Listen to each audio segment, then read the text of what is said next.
Welcome back, everyone. Avengers. Doomsday isn't just another Avengers movie. This is Marvel quietly admitting that the game has changed. Because this time, it's not about stopping a villain or saving a city. It's about whether reality itself can survive. Incursions are colliding entire universes. Timelines are folding in on themselves, and Victor Von Doom is moving pieces on a board that most heroes can't even see. And here's the scary part. Avengers movies only happen when no single hero is enough. If one character could handle this, there wouldn't be an Avengers movie. So today, we're answering the most dangerous question of the Multiverse Saga. Who is the strongest being in Avengers? Doomsday? Not the bravest, not the smartest, not the most popular, the strongest. And by the end of this video, the scale of power is going to feel so massive that even the Avengers themselves will seem small. If you're new here, hit that subscribe button and ring the bell so you don't miss any of the hidden details and breakdowns coming up. Because this movie is setting up the future of Marvel in a huge way. Alright, let's start at the foundation, because even the lowest spot on this list is God tier. Let's talk about Thor.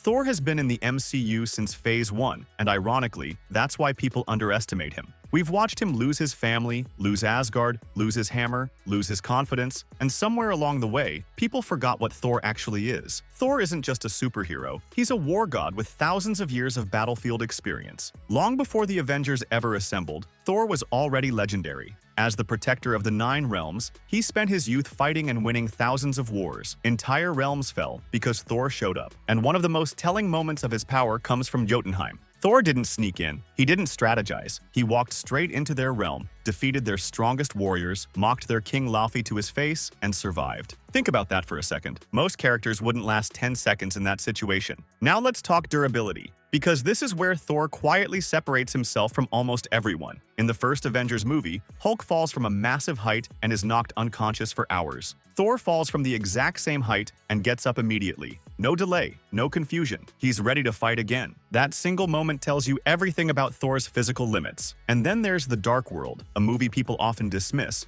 but it contains one of Thor's most underrated feats. Thor directly confronts the power of a fully active Infinity Stone. Not indirectly, not through technology. He stands in front of it and mocks the person using it. No fear, no hesitation. Fast forward to Infinity War, and even Ebony Maw understands the truth. Thor isn't just another Avenger on the battlefield. He's the biggest immediate threat. That's why Maw prioritizes restraining Thor, not Banner, not Tony, not Steve. Thor is the problem, and here's where Doomsday could change everything. If Thor gains access to the ancient runes and the Odin Force, we're no longer talking about the Thor we know. That combination would push him into a completely different tier, closer to an abstract force than a warrior. But even then, Thor still isn't the strongest, because power escalates fast in Doomsday. Which brings us to someone who doesn't just overpower enemies, he overloads reality. Sentry. On paper, Sentry is stronger than Thor. This isn't a debate, it's stated outright. Sentry is said to possess the power of 1,000 exploding suns. That's not metaphor, that's not hype,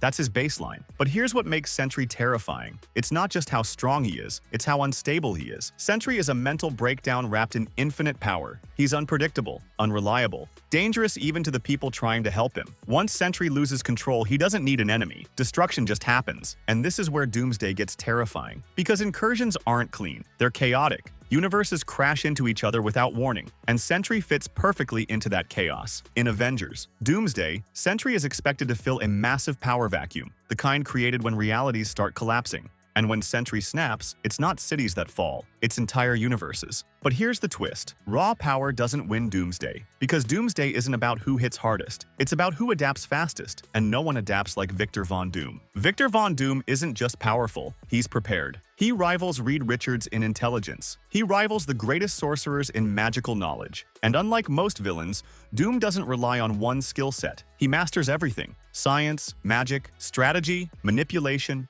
Doom's armor tells you exactly who he is. Embedded in his chest plate is a siphoning device designed to steal power directly from other beings. Doom doesn't just defeat opponents, he takes what makes them powerful, and early hints suggest something deeply unsettling. Doom's armor appears to bear symbols of Mjolnir and the Kree Star, implying he may have already killed a multiversal Thor and Captain Marvel. Think about that. Doom may already be entering Doomsday with god-level trophies. Every fight makes him stronger. Every encounter teaches him something. Every loss is temporary. Doom is the kind of villain where fighting him actually helps him evolve. And by the end of Doomsday, Doom isn't trying to rule Earth. He's trying to become God Emperor Doom, stealing power from every cosmic-level being until reality itself bends to him. But even Doom has limits, because the next being doesn't steal power. He holds existence together. Loki. Loki's current power level doesn't fit into normal explanations. He learned how to time slip inside the TVA, a place where time manipulation, infinity stones, and magic are supposed to be meaningless. And he didn't just do it once, he mastered it. Loki survived the destruction of the entire multiverse and then reversed it. Not through combat, not through force, through understanding. And here's the detail that changes everything.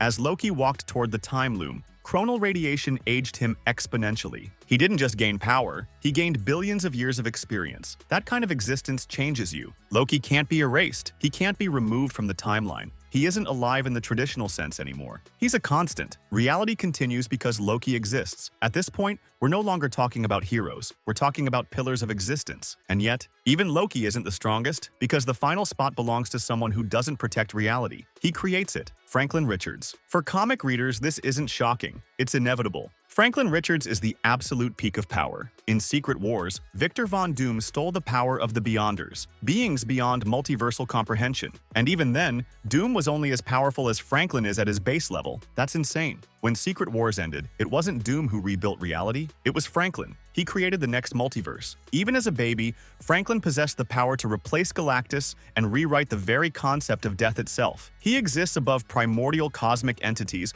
while still wearing diapers. And here's the most terrifying detail of all. Franklin chooses to remain a child, because as an adult, he would be so overwhelmingly powerful that reality itself would become boring. No challenge, no mystery, no growth. Reality isn't something Franklin survives, it's something he plays with. Before we wrap up, make sure you're subscribed and have the bell turned on. And a few special mentions you absolutely can't ignore. Doctor Strange, now holding forbidden Darkhold knowledge. Scarlet Witch, capable of rewriting reality's rules in any universe. Rachel Summers, a rumored Doomsday wildcard who could change everything. Now, I want to hear from you. Do you agree with this ranking? Does Franklin Richards deserve the #1 spot? Or does someone else take it in Avengers Doomsday? Drop your wildest theory in the comments. I read all of them.